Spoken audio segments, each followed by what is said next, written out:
God bless you, Facebook friends and family. Magandang hapon.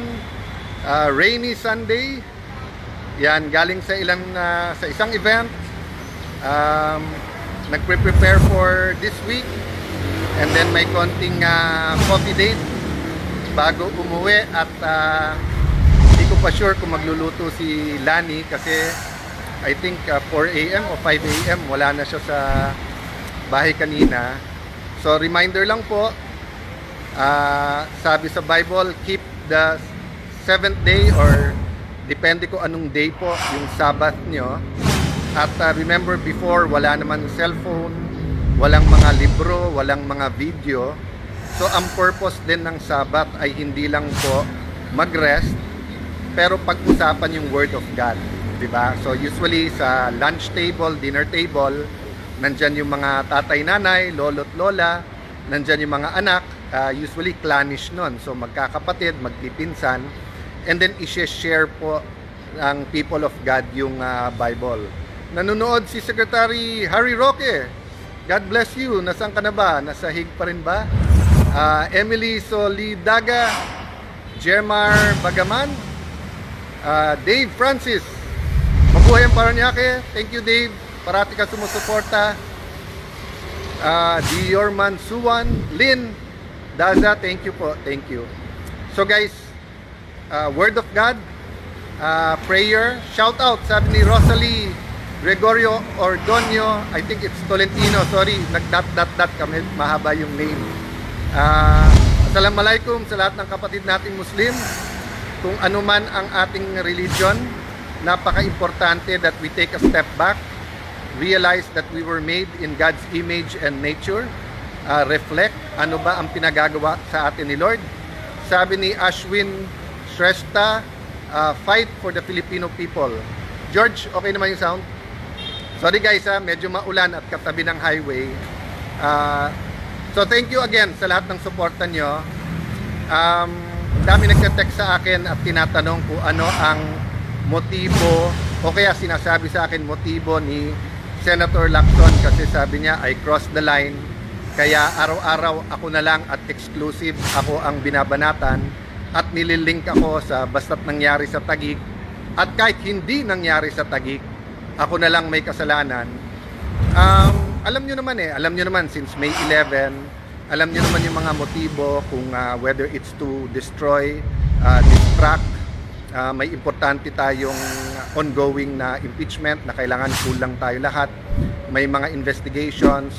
Napaka-importante po na mag-focus din tayo sa ating ekonomiya. Napakamahal ng kuryente, mga bilihin tumataas. So, I won't point fingers to everyone. I'll just focus on what I can do to help.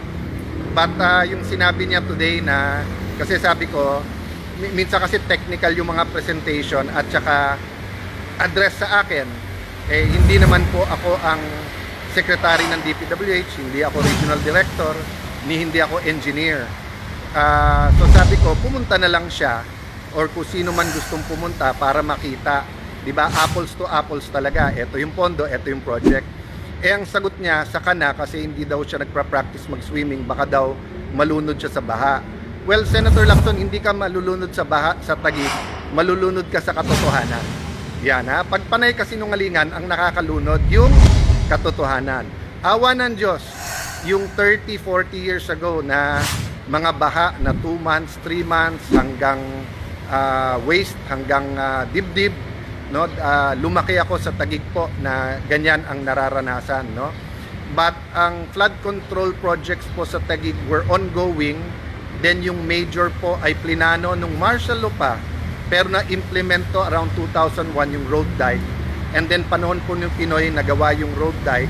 And then yung expansion ng road dike na pinipintasan nila ngayon na sinasabing flood control for reclamation, yan po ay during Duterte time. At nung inumpisahan pa nga yan, iba pa yung congressman namin. But the point is, hindi ka malulunod sa baha dito. I mean, barring 10 days of rain or an extraordinary rainfall na may mabara. Kasi kahit pa paano, compared to the other Metro Manila cities, flash flood or certain areas na lang po. But I continue to invite everyone, see the beauty of Taguig.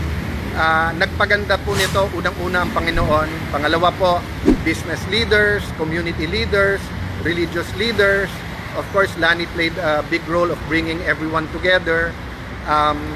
Moral uprightness, moral recovery program, tamang values is a big part of it. And alam to ni Senator Lacson, maraming side stories. So, ayoko pong madamay-damay. Medyo tumatahimik sa Senado, medyo we're getting down to buckle down to work. Maraming dapat i-focus, pero yun nga, isa lang ang gusto niya i-focus. Wala naman po tayong magagawa doon. Kung hindi, as he does his worst, we will do our best. As he spreads lies, we will spread truth. Having said that, panahon na ilahat. After the SONA, anong kasunod doon? Mga solusyon, di ba? Kasi when you say state of the nation, para kang pumunta ng doktor. Sabi ng doktor, may sipon, may lagnat, payat, baka may malnourished. So, pumunta ka sa doktor, una, para malaman kung anong sakit, pero pangalawa, anong gamot, di ba? So, kung everyday, ang sasabihin lang natin, sakit, hindi makakatulong yon. Pero of course, kung sasabihin mo namang walang sakit, tapos may sakit, or sabihin mo walang addiction, pero addict sa alcohol, or addict sa sugal, or addict sa drugs, di syempre hindi magbabago. Truth is the beginning, is the starting point, no? So, hindi lang po ako nagpapaulit-ulit, pero Nettie Vasquez, as you said, laban. Yes, itutuloy ko po. Sabi ko nga sa inyo, in different ways. Pero ang pinaka-powerful na way dyan, surrender to God, lift it up to God, pray, magbuo ng communities, at tanungin sa Panginoon, ano ang ating mga next step as a community. Pero syempre, the local government, barangay, all the way to the national government, we should always demand what is the best. The government should always give the best. But yesterday, yung topic natin is meron din tayong mga responsibility. So, linawin ko yon ha. As we demand the best from government, we also have to demand that we be responsible as a community and ask ourselves what we can do. Diba? Sabi nga po ni JFK na naging famous, diba? Ask not what your country can do for you, but what you can do for your country. So, dadagdagan ko yon, diba? Demand the best from your government, but also ask yourself what you can do for your country. So, kung nakalagay po sa ating pong lupang hinirang o national anthem, kinakanta natin ang mamatay ng dahil sa iyo. So, that means we should be ready to give our life. So, yes, handa tayo sa mga kaso. Kung talagang ikukulong nila, de ikukulong. But that doesn't mean we will volunteer. Siyempre, ilalaban natin yung katotohanan. So, God bless you guys. Tuloy-tuloy yung prayers. Spend time with the Lord today. Thank you very much sa lahat sa inyo, sa encouragement nyo. Blessed Sunday po.